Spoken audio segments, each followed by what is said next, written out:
My name's Mario Batali.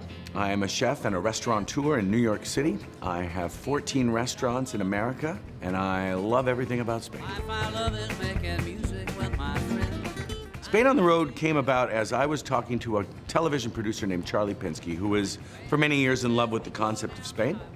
He asked me if we were interested in producing some kind of a TV show. We thought about it a little bit, and we came across this idea.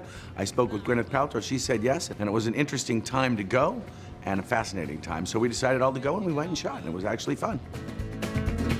Life I love is making music with my friends. And I can't wait to get on the road again.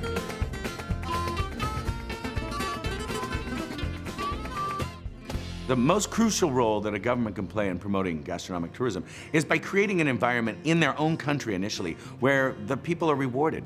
They will support their restaurants, they will send their local people there. And then as an international entity, what they have to do is allow and vet people to come in and see it and promote them and help them get to the places. And the Spanish government has done that in spades. They gave us the opportunity to go to places where we might not have been able to go, certainly just as a tourist, and they gave us access to the kind of people. And knowing that the government is behind you in Spain is a huge thing. But primarily, it's their generally positive spirit is what really makes people want to go there, and that's where Spain's really strong right now. It feels like they want you there. The government has created an environment where people are going not only to learn themselves, but also to help show people back home. By just creating an opportunity for people to see things, whether it's gastronomy or the natural beauty or the art or whatever it is, the Spanish government has done a tremendous job because everyone's aware, in fact, of Spain now, and it's on the tip of everyone's tongue.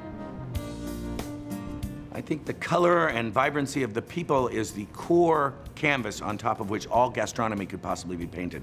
That the people are delightful, that their cultural ties are varied from the north to the south as anywhere I've ever seen. More interesting, more fabulous music, more true artistic creation is going on in Spain than anywhere else in the world. So it's all woven into a fabric that I can't really pick one thing out. It's just the wash of delightfulness is remarkable. Not to be missed in Spain is the entire Iberian Peninsula. Amongst my favorite fancy meals, I have to say that Carme Ruscayeda's place in Sant Pau was revelationary. In the simple way, I think Inopia in Barcelona was one of the greatest restaurant experiences I've ever had. In Segovia, just the idea of eating cochinillo is as transcendent as all of the great things about Segovia.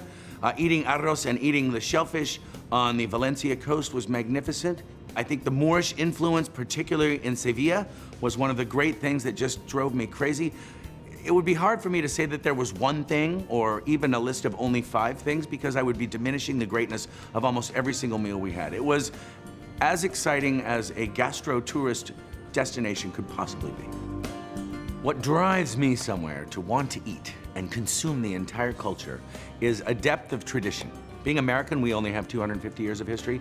Spanish gastronomy has probably 2,000 years of history. I want to go to places where something's been done like that for a long time for a good reason, because it represents the place. I also like, as a tourist, the fact that there are people that are taking those traditions and changing them. And if there's anyone in the entire world that understands that, it's the Spanish people. So as a gastronomic destination, it captures both sides of that equation, which makes it even more likely to drive me there.